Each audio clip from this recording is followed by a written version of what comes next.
All right, welcome back everyone to another virtual shadowing session at Hearts for Health. Today we're joined by Rashada. She's a board certified PA in psychiatry. I know that we have a lot of pre-PA students out there that are very, very excited for this session here. So we're very, very glad to deliver it to you. I have a few reminders for those who especially are new to virtual shadowing in general or to our program. Towards the end of each of these sessions and towards the end of today's session, we will have a Q&A. So towards the last 20, 25 minutes, or however long we have after Rashada's presentation, we're going to be going through a Q&A, and you can ask her any questions that you'd like. Feel free to type them in the chat. That should be either to the right side or just below the video that you're watching right now as we go through this presentation, and we'll go through the questions in the order that we receive them at the very end, like I said. Also, for those who are interested in staying tuned with more sessions, we do have two ways that you can stay in tune. First of all, we have our Instagram page where we post flyers. You probably have seen us through Instagram. That's probably how you heard about this session. We post flyers and some info about each speaker ahead of time. We have sessions on Mondays and Thursdays, typically at 7 p.m. Central. And then the second way that you can stay in tune with us is our listserv. This is an email listserv that we send usually on Mondays or Tuesdays in the mornings, again, with our flyers, but also maybe some other opportunities. For example, we released some other volunteering programs actually just today. So if you happen to be interested in hearing a little more about that, you can see that through our listserv. We also posted them through our Instagram page, so you won't be missing out if you do just follow us through Instagram. And in order to get onto our listserv, there's two ways that you can go about it. You can either subscribe to our website. At the bottom of each of the pages, you have a subscription page, or a subscription form, I should say. Just fill that out, click submit, you'll be ready to go. Or you can email us at shadowing.h4h@gmail.com. and we will manually add you on to our listserv. Just email us with your name and your preferred email contact, preferably something that's a personal Gmail or personal Yahoo account. A personal email account just doesn't filter things out as much as a school email account does, so that it actually can get into your inbox. But those are all the reminders. If you do have any questions outside of what I just mentioned, feel free to shoot us an email just at the same address that I mentioned earlier, and we can address any questions that you have. But I don't want to take up too much time, so Rashada, feel free to take it away. All right. Thank you so much, Michael, for that introduction. Thank you for this opportunity. I'm happy to be here, guys. I'm going to try to share my screen so I can share my presentation with you guys, and we can get started. Okay, let me make this bigger and play. Okay, so like we said a few minutes ago, my name is Rashadah Jordan. I am a board certified PA. I have my doctorate in medical science, and I have a CAQ in psychiatry. So I'm really into psychiatry. I really love it. I didn't know that it was my passion until I actually started going on rotations, but we'll kind of get into my story of how I came about to be a PA in psych. And then the second half will be about case studies and any type of questions you guys have at the end, okay? I do want to just give a brief disclosure that this presentation is for educational purposes only. Do not take this advice or anything you see in this presentation and be like, oh, this is the medicine I need. I do encourage you to go to your own medical provider and kind of talk with them about anything you might be experiencing and get their opinion and their take on what they think you may need, okay? But I just had to put that disclaimer in there. So I'll talk about my background first. I started out at Coastal Carolina University. I don't know how many people on that is from South Carolina or are familiar with South Carolina schools, but Coastal Carolina is at the beach, Myrtle Beach. So I went there 2016, and I graduated with my bachelor's in public health. I started out as a biochem major, learned real quickly that was not the life for me, but I still took all my sciences. Nonetheless, all my prerequisite science courses like Gen Chem and biochem and all that stuff that I had to take to be able to apply to the PA schools I wanted to go to. Then on my 21st birthday, this was my senior year at Coastal, I got my interview for PA school. And then after I graduated in 2016, I went right into PA school. I might have had 3 months break. Most people take a gap year because you don't want to be burnt out, or maybe you just need time to kind of get your life together for PA school, but I went straight in. I was tired, y'all, but I did it. And so I went to Francis Marion University. I was a part of the inaugural class. Yes, if you Google this now, I think we only had 2 or 3 classes after I graduated in 2018. It was definitely an accreditation thing. They're working on it, and it is set to come back, but I know I always get questions about this after the fact. I think that it was just a wording type of thing. Any PA school that's been through accreditation is pretty harsh, but that doesn't take away from the school. So it was a great school, and I graduated December 2018, and then I went on to get a job in psychiatry and so forth. I definitely say I got to take you guys back in order to look at where I am now. So this is baby Rashada. My patient care experience, I was a CNA, so I started at the bottom of the food chain. And I definitely say that will make or break you, and it will humble you for sure. I worked in the nursing home, and I worked at home senior care. So I went out to people's houses and I did live-in. I did dementia care. I worked one-on-one with just family members and the patients themselves. I would do 12-hour shifts, and this would all be on the weekends in between going to college full-time. So I had like an on-campus job, work study, and then I also had this on the weekends, and boy, like I was tired, but I loved what I got a chance to do. Definitely, it's not glamorous, but I loved what I got to do because I was being there for people who didn't have people. So a lot of people, as we all know, forget about the elderly at times or throw them to the side because they're just old people, so you think, but they really do appreciate the companionship and things that you're able to give them. So that was the start of my health career. And I was straight out of high school in that picture. And then I went on to get my healthcare experience and my shadowing. So I did emergency medicine because I thought that's what I wanted to do. So there was a doctor that was actually a science teacher at my college. And I told one of my science teachers, we were dissecting, I think, a cat or a frog or something. And I was like, yeah, I'm going to PA school. And they were like, oh, you should talk to Dr. So-and-so. I was like, Doctor who? He's a doctor? So I went, we talked. That was BC before COVID. And so before the world ended. And so like he was able to talk to HR, get me in the door. And it was so cool. I took a lot away from that experience. I got a chance to work with one of his PAs who like set the stage for me as a PA. I still thank her to this day. And then another PA I shadowed at a totally different hospital. I would definitely say if you're looking for shadowing hours, I know this is a new world that I'm in right now, that we're all in, but there is, each state has their own physician assistant association or physician associate association. So like in South Carolina, they called it SCAPA. And I went, like you can sign up for free if you're a student, and it gives you a whole directory of all the PAs that's involved in SCAPA and their emails, and you can send them emails and you can say, hey, my name is so-and-so, I'm interested in getting shadowing for PA school, blah, blah, blah. Are you accepting students? And that was how I was able to get my second PA that I shadowed at a different hospital. So I had one doctor, one PA, and then another PA.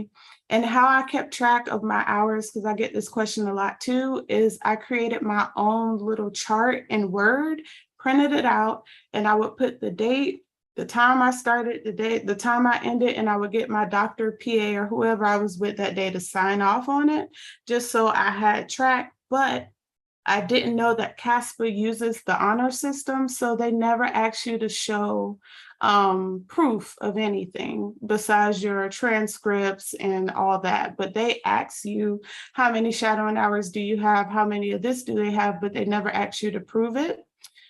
That may be a good thing, that might be a bad thing for some people, but I always kept that just in case they did ask, but nobody ever did ask. But you know, better safe than sorry. Document, guys. Do the right thing. Things to consider before PA school. So research the profession. I would definitely say in the world of social media, where we live in society now, everything is very instant gratification. Everything is very, well, I want to go to PA school because they're doing it, or I want to take pictures in scrubs, or I want to take pictures in my white coat. Let me tell you, PA in school is not for the weak-hearted. I'm going to tell you this now. You're being trained like a doctor.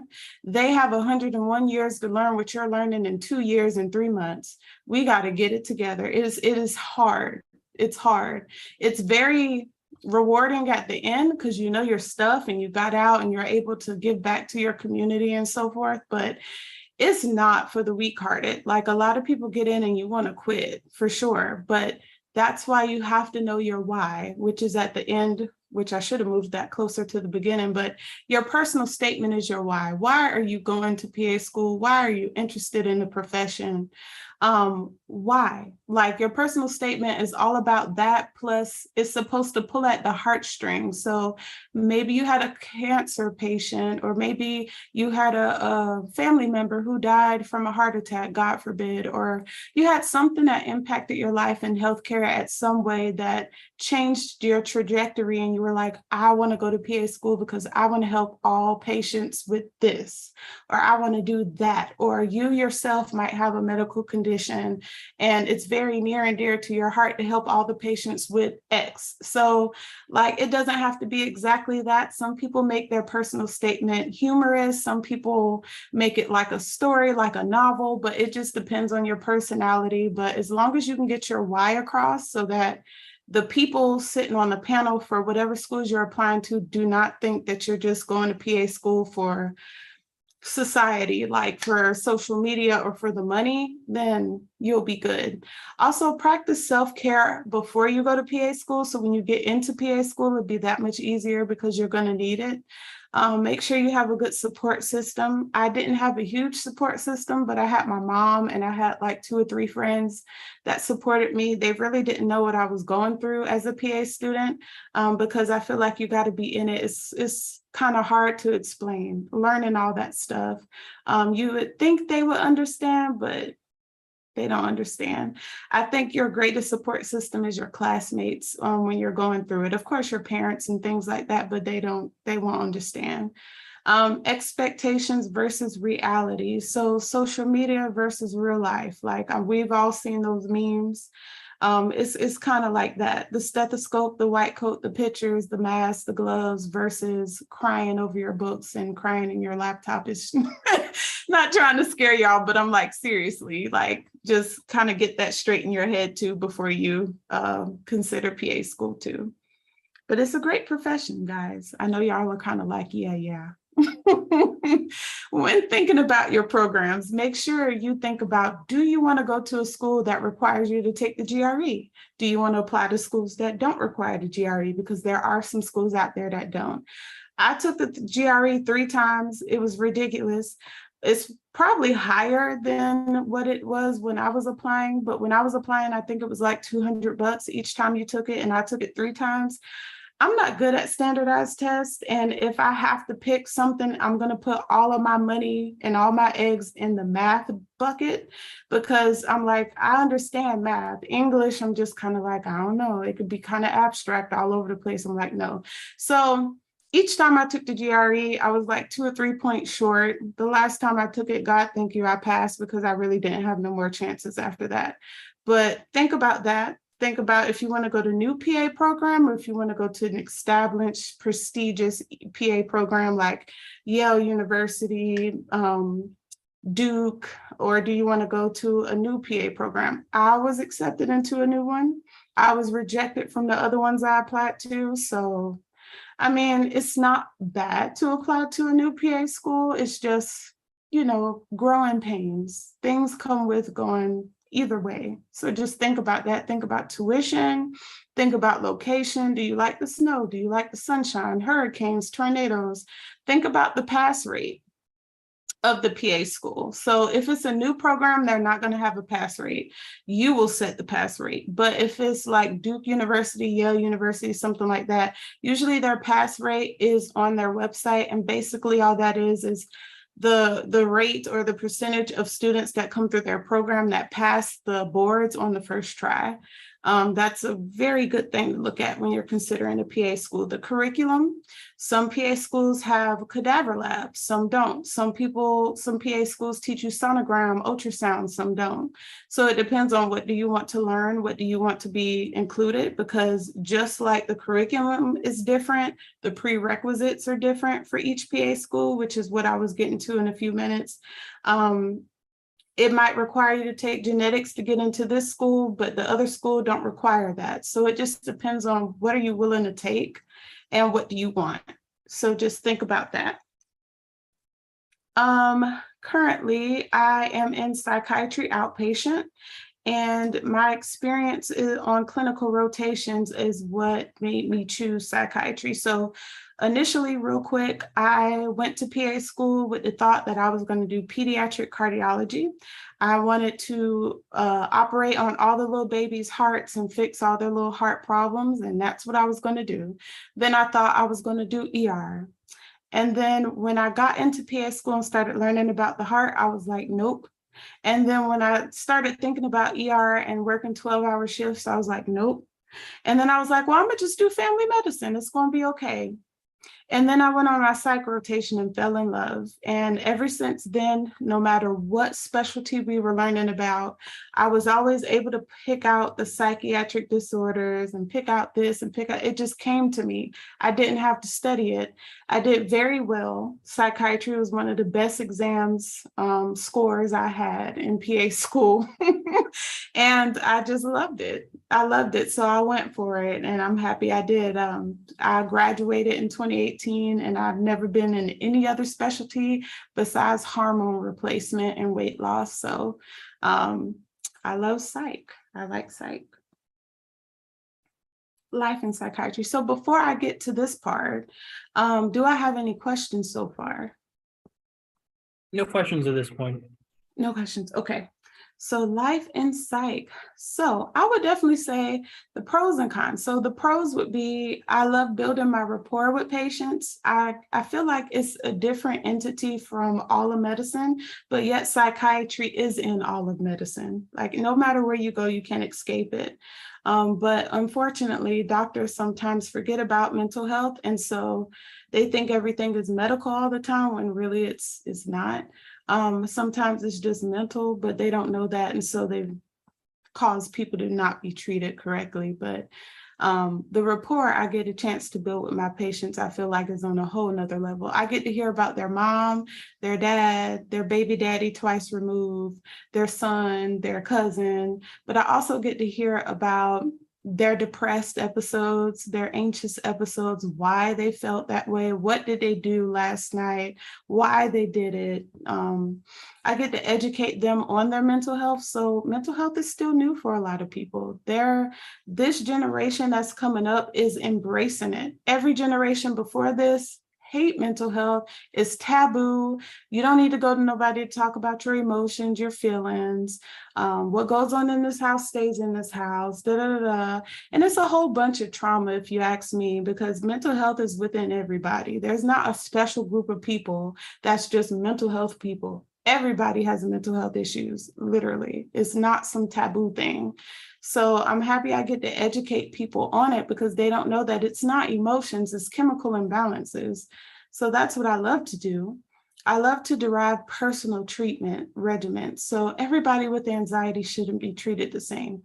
Everybody with depression presents differently clinically. So I love making a personalized treatment regimen. And I love helping patients improve their quality of life. There is nothing like seeing a patient that came to you, their life in shambles, and they get on medications and they start therapy and their life isn't perfect, but they come back and they thank you so much for helping them see that there was light at the end of the tunnel, and the medications was part of that. The therapy was part of that. So you work together with a team. I think that the cons is there is no physical exam. So you have to be a great listener to be in psychiatry. You have to listen, but you also have to understand, analyze as people are speaking at the same time. There are no labs, no physical exam that's going to tell you this person has schizophrenia, this person has just depression, because it could be bipolar depression. This person has anxiety, no, because it could be untreated ADHD. You have to know your your DSM-5 like the back of your hand. You have to be able to decipher between malingering and factitious behavior. So I get this all the time. If you follow me on Instagram, you've probably seen my funny little reels with me running, getting shot at because I wouldn't write for Xanax and Adderall. That's real life. Like, like I don't get shot at, but like literally people probably want to shoot me because I won't give them what they want.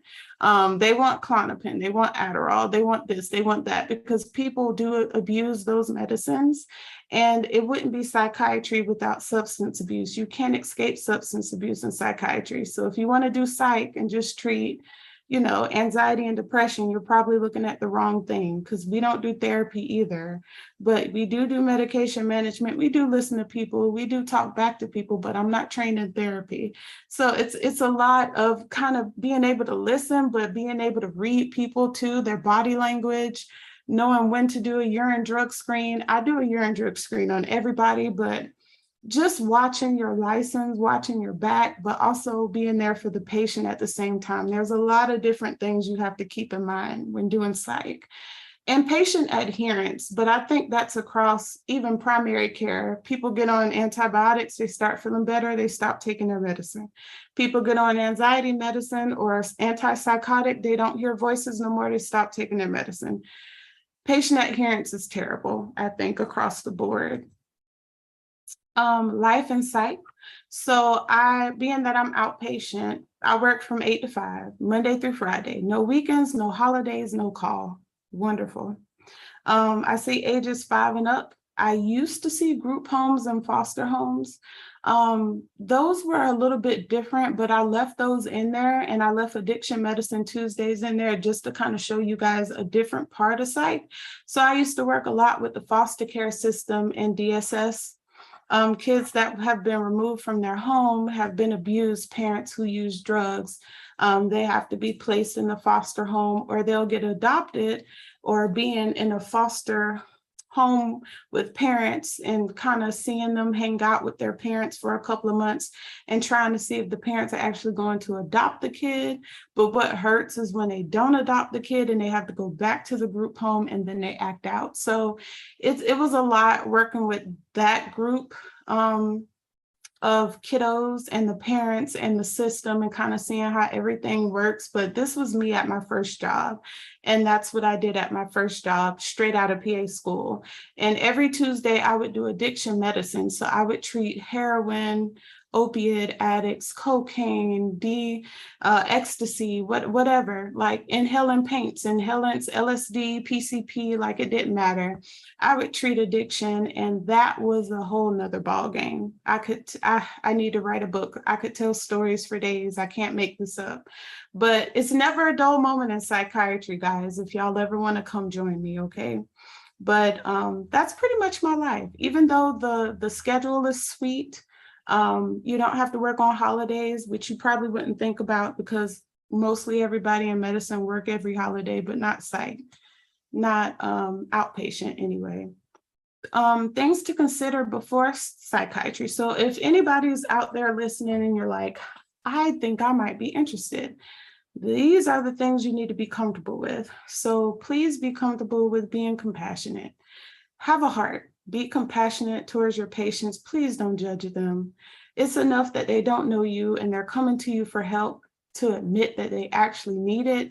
And then they're opening up to you, telling you personal things. Like, don't make faces at them. Like, watch your facial expressions, which is something I needed to learn to do when I first started out. But just having compassion, showing empathy, but not sympathy. Do not take it in. Like, don't absorb what they're telling you, because psychiatry can become very mentally draining for you as a provider, because you have to take care of your own mental health to be able to help them take care of theirs.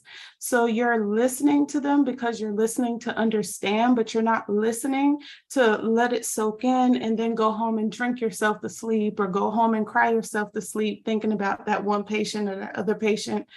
I separate it because people ask me that all the time. How do I protect my own mental health?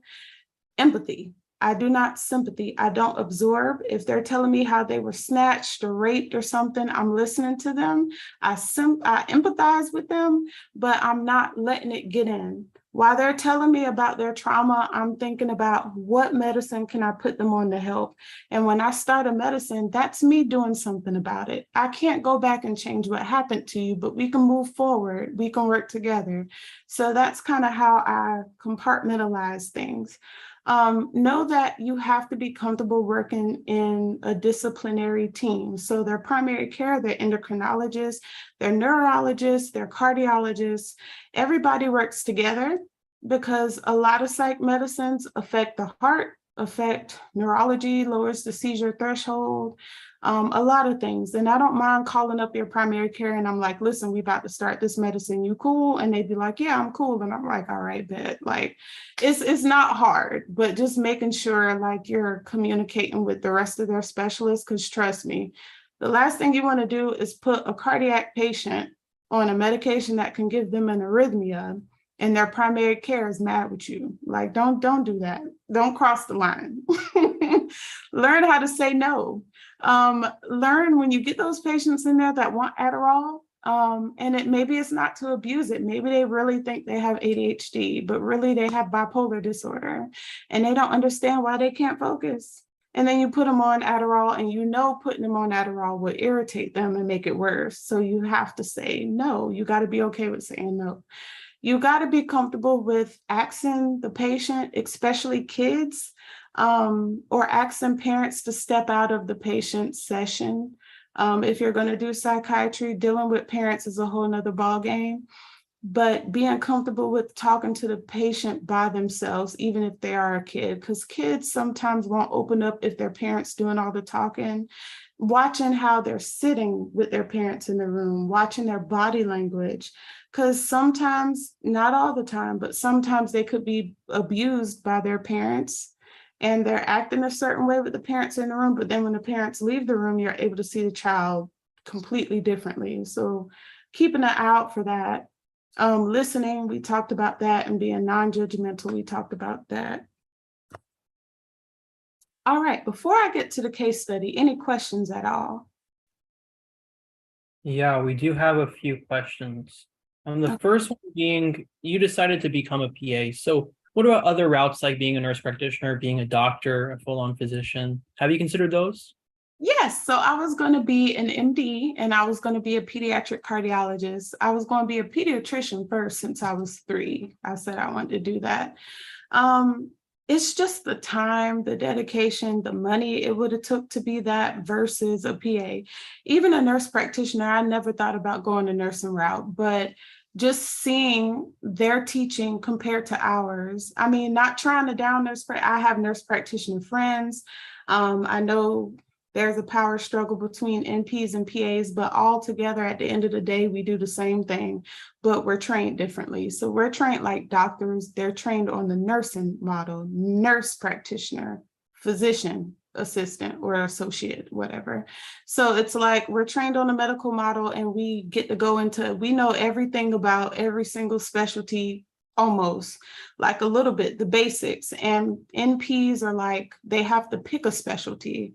And their training is completely different from ours. Plus, you got to go to school and become a nurse first, work for a certain amount of hours, and then go back and apply to be an NP. PA, you can go to PA school straight out of undergrad, like I did. So it's different. The training is different. But yes, I tried to be an MD first, and it deterred me, especially when it came to taking the MCAT, because I was just like, oh, Lord. But the debt and the time it was going to take, I wanted to live my life still and enjoy some of my 20s while I could. So I picked PA. It was just best for me. Absolutely. Another student asks, specifically, if they're interested in psychiatry, would you recommend majoring in undergrad in a field like psychology or social work? No, you don't have to, but it depends on what PA program you're going to. They will recommend that you take at least 1 or 2 courses in psychology, but that's not required. So unless you want to, but you don't have to have a certain major, you don't have to specialize or have any education on anything certain besides those science courses they want you to have and those math courses they want you to have. Psychology, and like I said, it depends on what schools you're applying to, but I would say the best thing to do is to pick your top 5 schools, write down or at least have a little chart, comparison chart of all the prerequisites you have to take, check out or scratch out the ones you've already done and look at what you have left, kind of keep everything organized. But yeah, you don't have to have a certain specialty at all or a certain major. Quite a few questions rolled in, so I might go through maybe 2 or 3 more. The first one we have is a student asking about how many patient care hours that you'd recommend someone have before applying to PA school. So they will tell you that on that website. So just like I said, pick out your top 5. I recommend 5 because any more than that, you'll probably get overwhelmed. I don't know if you like Excel. I like Word, or writing or making a Google document or whatever of the schools you want to go to, what's required. And they will tell you on the website how many hours they want you to have. What's the minimum? My minimum, I believe, was 290. So every day after I got off of work, I would come home, probably take a nap or study my GRE book for like an hour and then go in for 6 or 5 hours. And I tried to do 6 or 5 hours for 3 days out the week, document those and see how long it was going to take me to reach 290 hours. So consistently, it's a lot, but yeah, time management. Definitely, I'm sure. Yes. Next question we have is, I think this is referring to someone who's trying to get into pediatrics specifically as a PA. Is there any extra schooling required? I think that they're referring to maybe like fellowships or residencies, no? You can do a fellowship or a residency if you're nervous after PA school, which most of us are. But I have a PA friend that was we sat by each other in PA school. We studied cardiology together. Like, that's my girl. We talk to this day. She's in pediatrics straight out of PA school. She did not do a fellowship. You have to be confident. After you take your boards, you'll be confident because we learn all of medicine and we have 300 questions, 1 minute per question, 5 sections, 60 questions per minute. Like, you will know your ish, you will know it. So there's no need to spend extra money or to do fellowships unless you absolutely want to, but it's not required. You find a job that's going to foster your growth, somebody who understands you're new and that's going to foster you, train you, make you feel comfortable and add to the education you have already learned. So you will know how to treat RSV, you will know how to treat all that stuff, the vaccine schedule for peds, all that, exam, you'll know all that, but you need to find somebody that's going to teach you how to document, learn the system, all the stuff you didn't get a chance to learn in PA school. So you don't need a fellowship at all. And then one more question, we'll circle back to the rest of these after. Okay. Next question that we have is just in consideration of being in psychiatry and the wide spectrum of, you said age 5 and up, right? The wide spectrum of patients that you probably see, the wide spectrum of situations. What might be your least favorite part of the job? I would say my least favorite part is dealing with parents. I think that the kids coming up now, like, they're cool with having a mental health disorder. They're like, yeah, I don't know if it's TikTok or what, but they're cool with it, so I'm cool with it. It's the parents. I think that the kids are mirror images of the parents. And so when the parents think that there's something, or when they find out something is wrong with their kid, they're like, oh my God, it's my fault. What did I do? Or what does this mean for Johnny? He's autistic. Does that mean he's going to be successful? I'm like, look at Steve Jobs. Like, wasn't he the one who created Apple? Like, and he was autistic. Like, he's been acting this way his whole life. All I did was diagnose him and put a label on it. And now all of a sudden, oh my God, is he going to be successful? Did you think Johnny was going to be successful before? So he is going to be successful. I think that it's the time, it's the era. like they grew up in a different era, and the parents, they just lose their mind and they're just like, oh my God, my child has bipolar disorder. This means this, and this. And I'm like, they've been had bipolar disorder. You just didn't know. There was no label on it. They've been acting the same their whole life. So they're still going to be successful. Chill. We put them on medication. It's going to be fine. So I think that's the least favorite part, but the most favorite part, because I get to educate them. But some parents don't like what I have to say, so then they don't come back. So it's that. that. Yeah, I can understand that. I think we'll circle back to the rest of the questions at the end. But thank you so much. That was really, really informative, I'm sure, for the people who asked. Really, really helpful to hear that. Yeah, no problem. Well, guys, I try not to be too hard, but I hope this isn't too easy, but let's go through it, okay? So let me try and find a way to minimize this over here because I got you guys up, but I can't find my mouse. Let's see if I can read it without. I'm on the Mac today, guys. I'm usually an HP person, so bear with me. A case study, we have an 8-year-old child that presents to the office with the parent to discuss recent behaviors. The mother reports that the patient has been getting into trouble in school for the past year. The mother reports she has tried consequences, but the patient continues to get suspended from school despite her efforts. The patient currently has accommodations in school and extra help for behaviors. The patient struggles with defiance, boundaries, impulse, physical aggression, and property damage. So these are the kids we see throwing desks, turning over desks, beating up people in school. The patient has moments where he cannot be redirected. So no matter how many times you tell him to stop or don't do that, they keep going. And at times the patient will not stop yelling until an hour later. So they're having meltdowns, screaming matches for sure. The patient is removed from class on a daily basis. And at home, the patient will punch holes in the wall. And he will admit that he wakes up irritable and he feels angry most days than not, and he doesn't know why, and denies depression, denies any sort of trauma that we know of.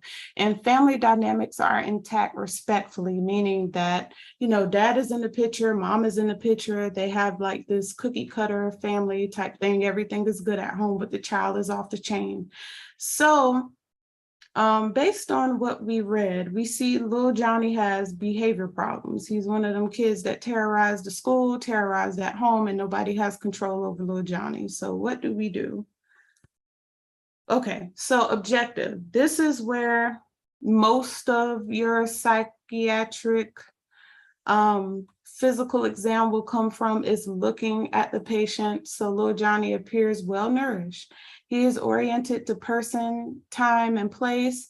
We have normal speech, normal rate, normal tone. The behavior, the child is not paying attention whatsoever. He's not engaged. He is defiant. He's sitting down, but he ain't participating.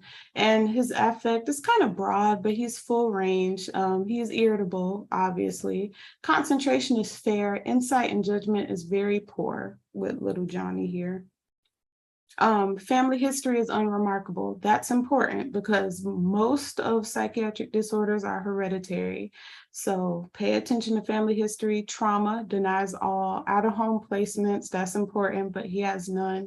Previous inpatient, has none. Previous psych meds, none.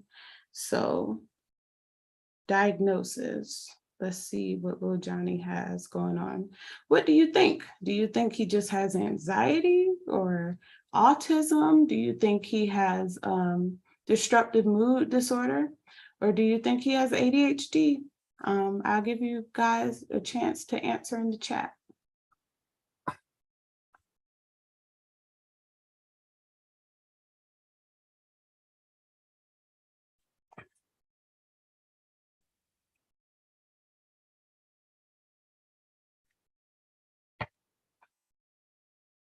Okay, what is it looking like, Michael?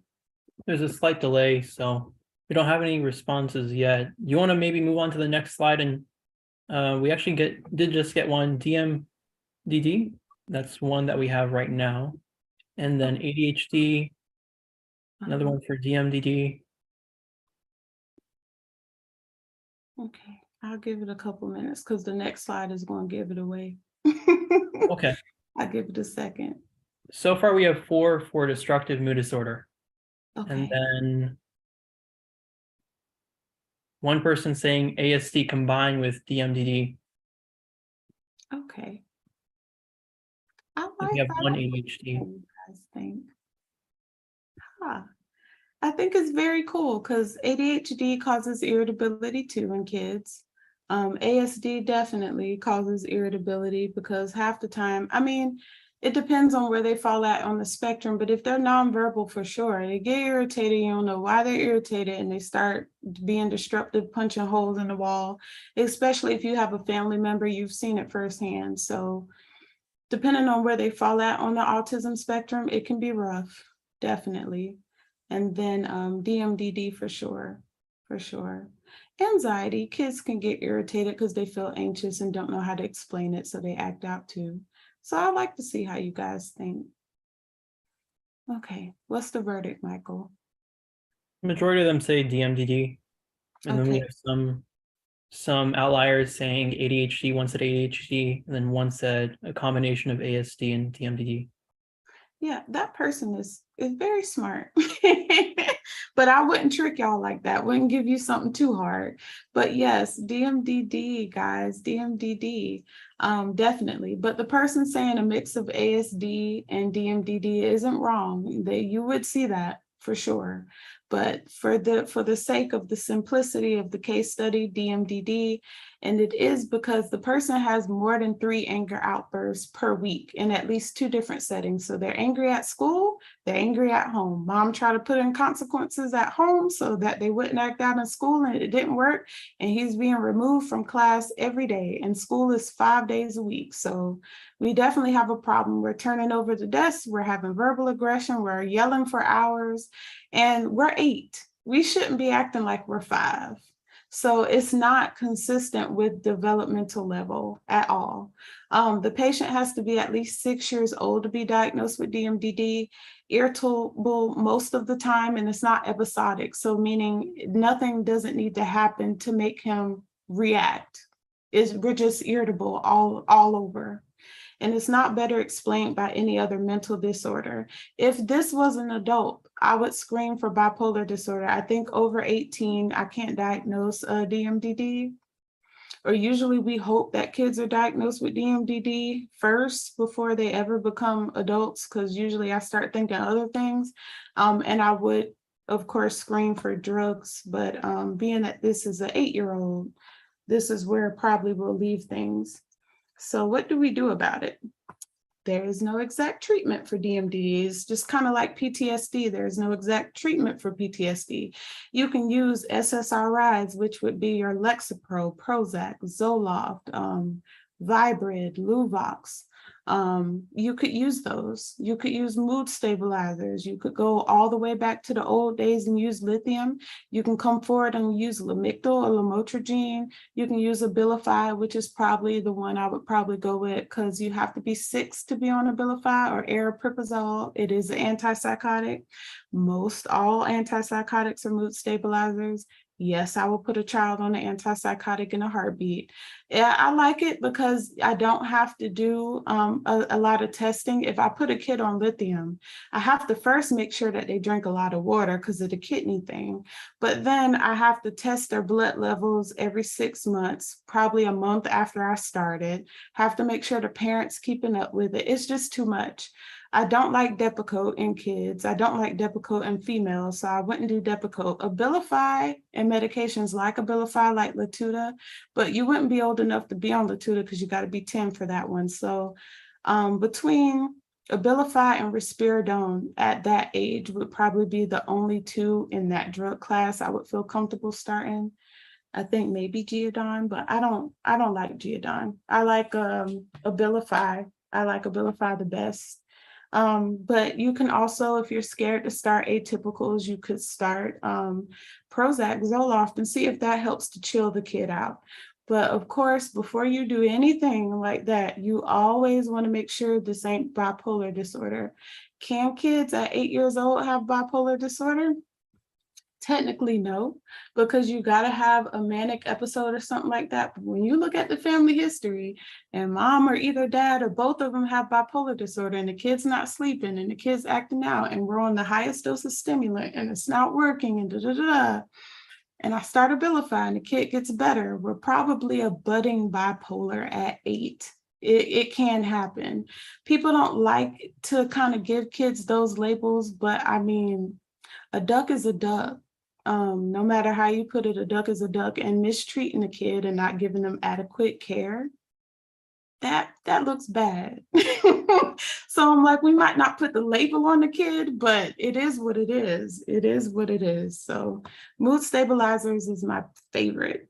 What else would I do besides medication? Because medication can't fix everything. Psychotherapy, we're going into talk therapy, play therapy, kiddo. We're going into ABA services because ABA isn't just for autism. If you have kids with behavioral problems, period, they can do ABA. I learned that when I was in Virginia. Therapeutic day treatment, I learned that in Virginia too. There are helpers or people that will come to the class and get the child when they're acting out and help work with them on what do we talk about, Johnny, and when we're upset, we're going to use our da-da-da and help them talk through it. They also come to their home, intensive in-home for 3 hours, 3 times or more a week, and kind of catch them in the act and help the parents out and help them kind of see the plan to help minimize these behaviors at home. Okay, questions?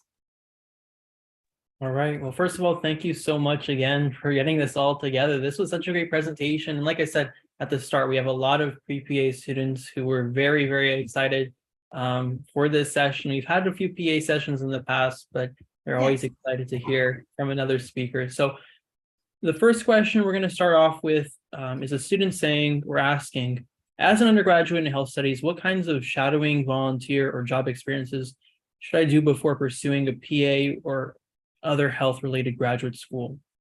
I would definitely say do your research. So I would say nowadays it's so easy. There's so many influencers online, on TikTok, and every place. I haven't seen it too much on TikTok, but people like me, I have a YouTube channel and I have a mentorship program where I help pre-PAs and kind of guide them to get into PA school. And so I share a lot of what I did, but also a lot of what the people helping me did. So I work with other PAs that also help me with my mentorship program.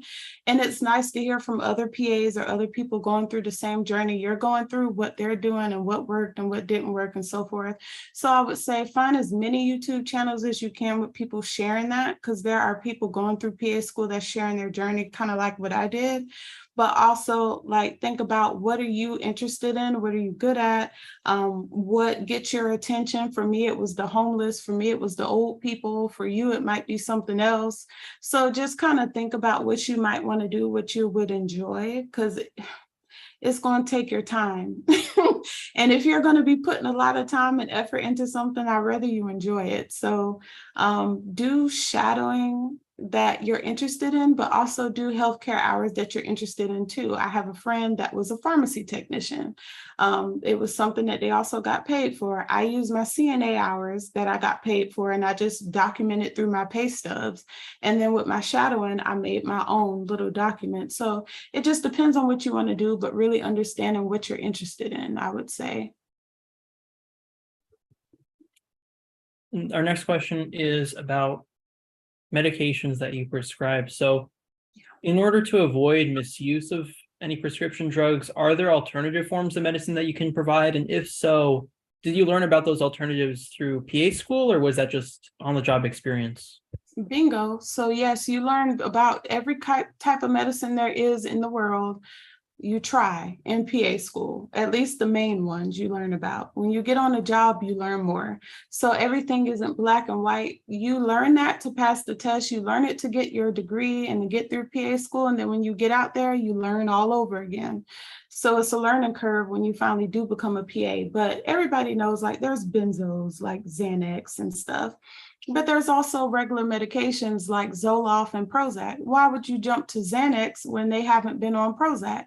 If they don't want to try Prozac, I'm like, okay, are you able to try Elavil or something else that's similar for anxiety? If you're not willing to budge off that and that's all you want is Xanax and Klonopin, then I'm sorry, we might have to break up because that's a red flag that they might be abusing.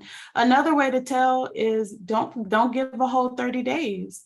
Only give 2 weeks or give a week and have them come back to the office, do a drug screen before you prescribe any type of controlled anything, just to make sure, because 9 times out of 10, everybody's using weed, everybody's using kratom, somebody's vaping something. So you always want to cover your butt. So make sure you do a drug screen before anything. I always do that on all my new patients. Some people practice differently, but I cover myself. So yeah, you learn mostly in PA school, but when you get on the job, it's a whole nother learning curve. You're forever learning, forever. I'm sure. And just to follow up to that, is from what you've seen, specifically with your own personal experience, is it in the psychiatric specialty common to have malpractice just because of the nature of drug overuse and patient maybe dissatisfaction? No? Nah, if they dissatisfied, they can go to the board and complain that they're dissatisfied, but who else isn't dissatisfied? Everybody's mad because of something. The board ain't gonna waste their time on that. The only thing that the board would really follow up on or look into, I think that would be considered now malpractice, is you being negligent, and that would have to be something huge. I have not known anybody in psychiatry that would be going to jail for anything. They can be dissatisfied with you, but that's not a means for them to put a mark on your license or have to go in front of the medical board. They're unhappy, boo-hoo, go cry me a river, I'm unhappy too, bye. Like, it's not, no, it's not like Burger King, have it your way. Like, you have to set, because this is your license get taken away, like it's hard to get it back. And plus that goes on your record forever as a provider. So you have to put boundaries in place. And if they don't like those boundaries, they can report you to the board, but I doubt the board is going to follow it up. Mm-hmm. So I mean, you're protected all the way around. You're good. Absolutely. Our next question is about how closely you work with pharmacists, given how prescription drugs are involved commonly. Yes, I love pharmacists. They're my best friends. I have 2 pharmacists, mom and pop pharmacists, not like CVS, Walgreens and all. While those are good pharmacies, but I love the little ones because those are the ones that will mail you your prescriptions personally, drop them off. They will call you and be like, your prescription's ready. Oh, you can't pay until Friday? That's okay. Today is Monday. I'll drop off your prescription and then I'll charge your card on Friday. While Kroger and them ain't going to do that.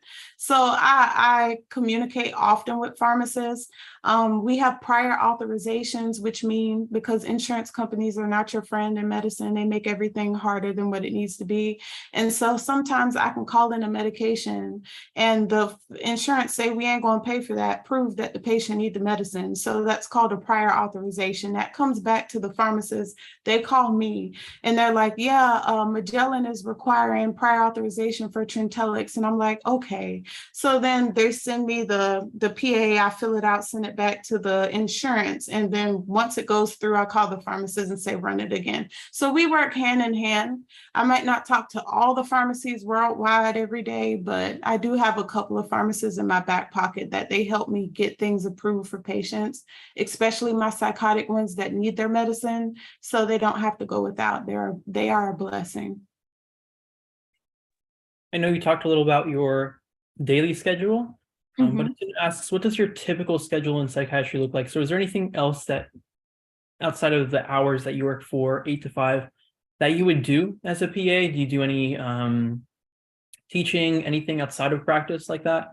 Yes, I do teach. I do these virtual shadowings. I have taught for Yale University. I've taught for University of Southern California. Those are 2 schools I've taught for. I've done a lot of virtual shadowing opportunities since COVID started. That opened up a whole new avenue for me. I do speaking. Outside of that, I have a podcast. I do a mentorship program. On the clinical side, I do injections. Since there's no physical exam, injections is like the only procedure I really get to do. So when I have a psychotic patient or a patient that rather take an injection instead of take pills because it's just easier that way, that's the most fun I get all day. I don't get to suture people or anything like that. While I do have that knowledge still up here, how to suture people, how to do a pelvic, think how to do this and how to do, I can't forget that because I'm going to be tested in 8 more years. But on top of that, if I ever decide to switch specialties, I have to know I have to keep up with the medicine. So yeah, that's probably the most fun I get all day is just doing injections, but I don't have a lot of psychotic patients, so I don't really get a chance to do a lot of injections a lot, but yeah. And tying in with that earlier question about how closely you work with pharmacists, the student asks, did you have to take any pharmacology type courses in PA school? Oh, yes.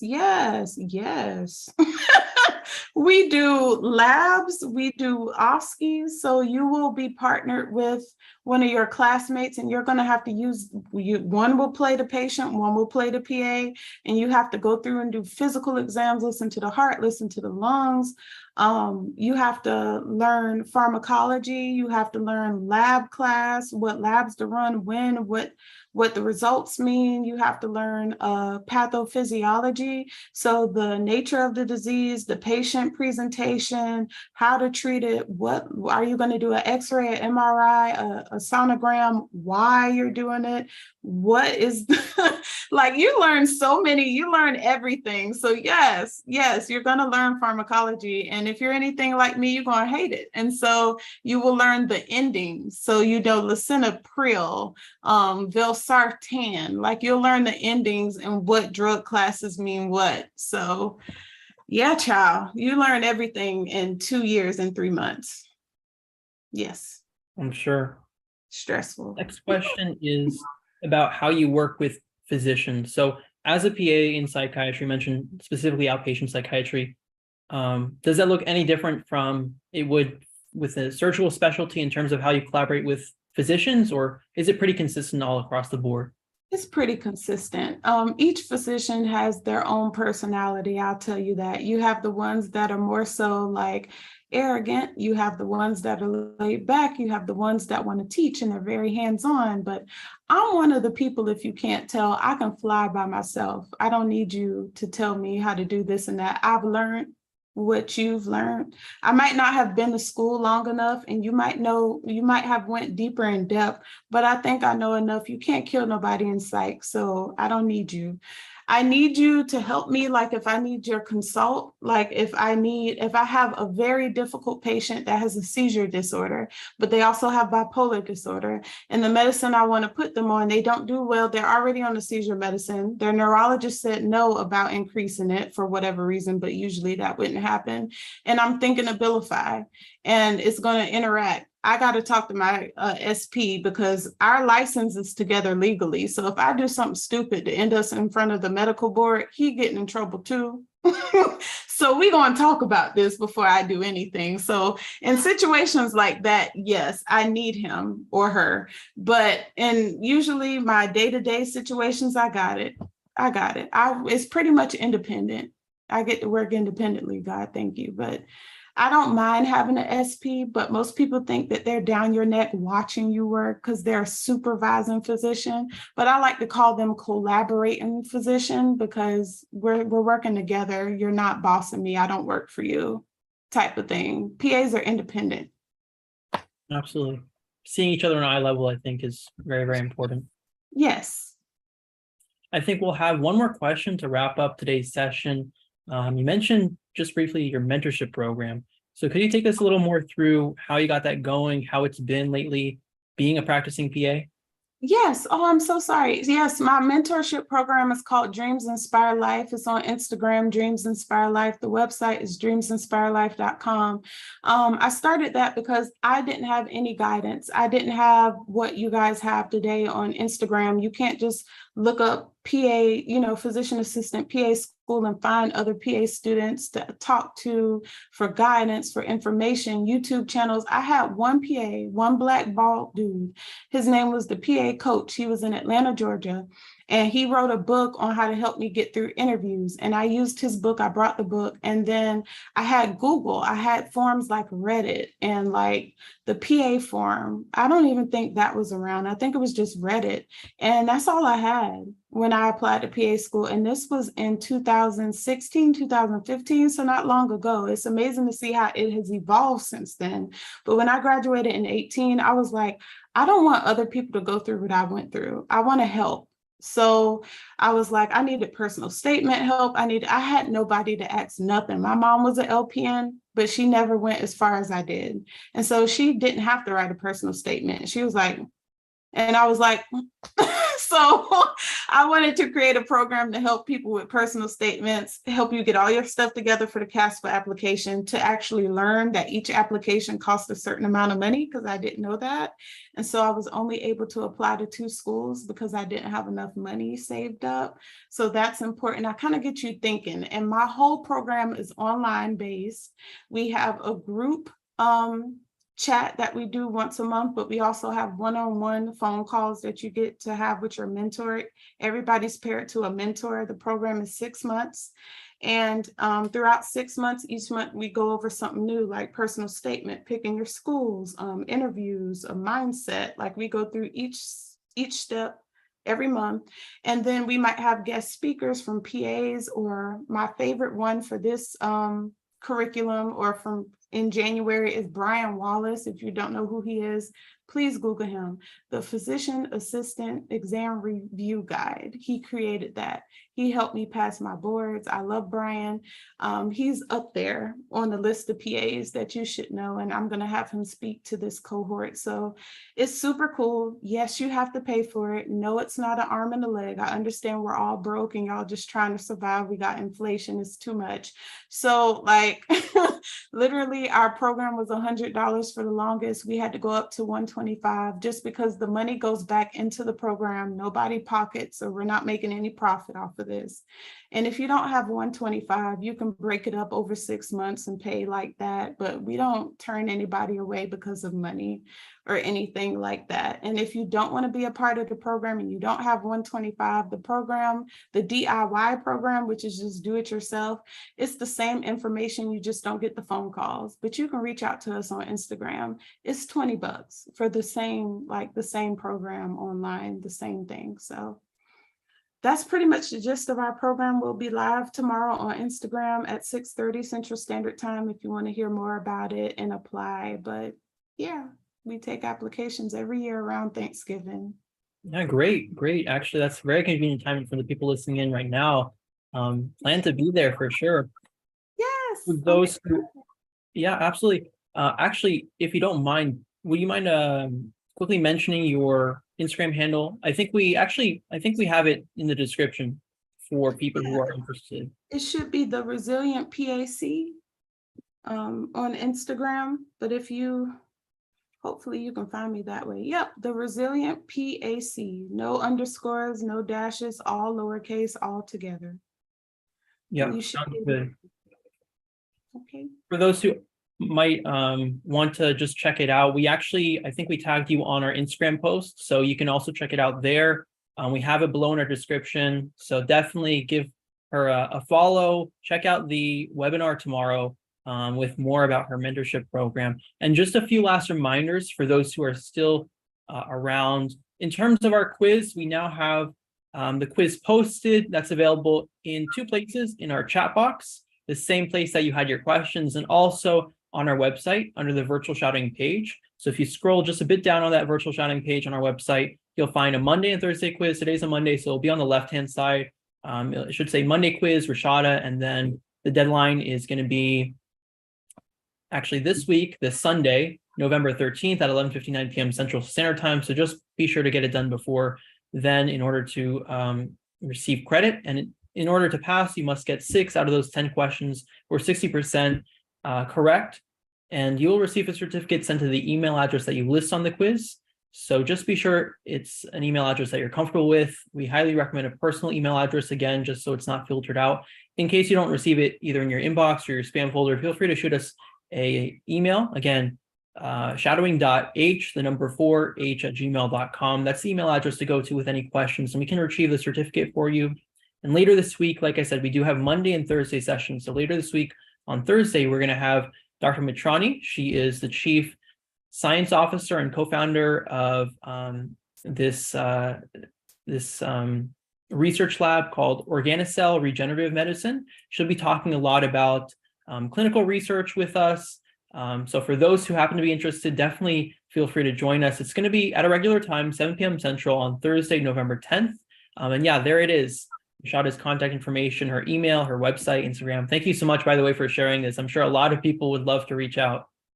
Yes, and thank you for having me. I hope I didn't talk too much, but I'm definitely thankful for every opportunity I get to educate and share my experience. So I thank you guys. I know it's late, but I thank you for having me.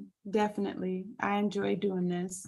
Absolutely. We thank you so much for sharing your contacts and for bringing forward a presentation today. Let's see some thank yous in the chat for Rashada just before we wrap up. And one last thing, again, if you missed the beginning, we did mention a few ways that you can stay in tune with us for future shadowing sessions. So I did mention Dr. Mitrani's session later this Thursday, but we will continue to have them through the end of the semester. We will have a short break from the middle of December to somewhere, I think, mid-January or late January. So if you are curious to hear from more shadowing sessions and more speakers, either Instagram or a listserv, those are two ways to stay in tune with us. But yeah, it has been a great night with you, Rashada, to hear about the profession that is psychiatry and especially being a PA. So hope everyone has a great rest of your night, and we'll see you on